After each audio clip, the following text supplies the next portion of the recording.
It's time for one of my favorite annual traditions creating content, and that is my year in review wrap up for the world of trademarks, otherwise known as Trademark Trends of 2023.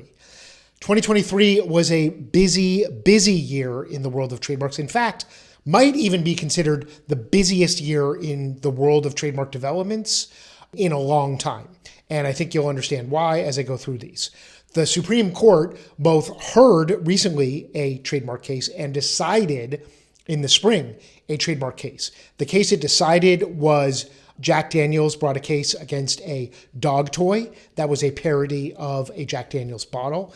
And Jack Daniels won at the Supreme Court with a finding that the dog toy bottle infringed their trademark. The Supreme Court did not use the First Amendment to analyze the parody, which is what the defendant had hoped for. And that's how the case turned and was ultimately decided.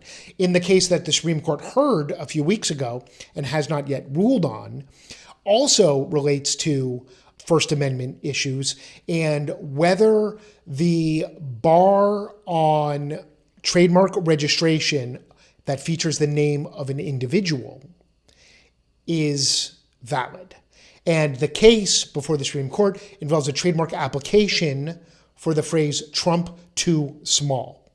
I have no idea how this will turn out, so you'll have to stay tuned in 2024 as the Supreme Court issues their rulings to see what happens on that. Another big story from this year was the USPTO's rollout of a new search system. This actually just happened on the last day of November.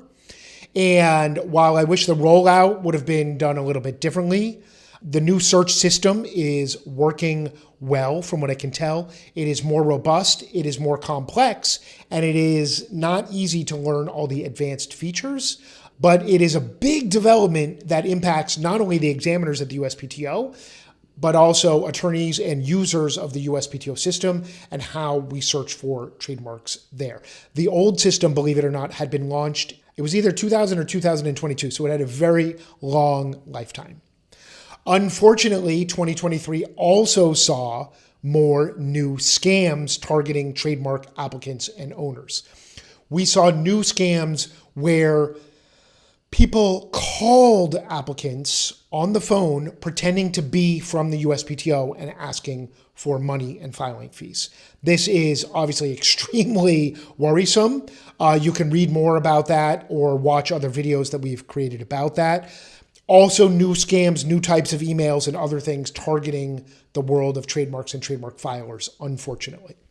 Another big story from this year was about the fees at the U.S. Patent and Trademark Office. The filing fees the USPTO has proposed will be increased for the most part in 2024. They started the process with a hearing and a request for comments in 2023. There will be another more refined proposal coming out probably in the spring. And then new fees, which are mostly increases, to be rolled out in the fall of 2024. So that is a big story still developing. Stay tuned for more information about that next year. The USPTO also saw continued lags and delays in many areas for trademark owners, applicants, and registrants. Things are taking longer than ever because of the filing surge back in 2020, 2021, and the USPTO still getting out from under the burden of that surge, even though filings have been down a little bit each year since then. Filings are still at near record highs, and there still are these tremendous backlogs at the USPTO, such that a new application right now at the end of 2023 is unlikely to even be opened and examined for about 9 to 9.5 months after it gets filed. There were many trademark stories in the news and social media throughout the year, like the change from Twitter to X, like Meta's launch of Threads as a competitor to X, like Taco Tuesday. You may have heard about Taco Bell's challenge to the Taco Tuesday trademark registrations, and they ultimately succeeded. Taco Tuesday had been registered for restaurant services, believe it or not, for many years. It is no longer registered. And now everybody is free to use the phrase Taco Tuesday when talking about dining on Tuesdays at restaurants, although we all know that most everybody was using that phrase already anyways. And my final story to wrap up 2023 in the world of trademarks is Taylor Swift. She, in many ways, ruled pop culture in 2023. Her tour, along with Beyonce's tour and both of their movies, huge stories. Taylor Swift, you can see some of my other content and videos, is a master at branding and at trademark protection. And we sadly lost Jimmy Buffett, who passed in 2023. His trademark empire was many hundreds of trademark registrations and brands, and Taylor Swift is on her way to catching up to his empire with an incredible number of trademark registrations and trademark filings and overall great branding and great brand protection.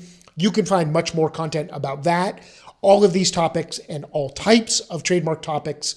Look for my videos at ericpelton.tv.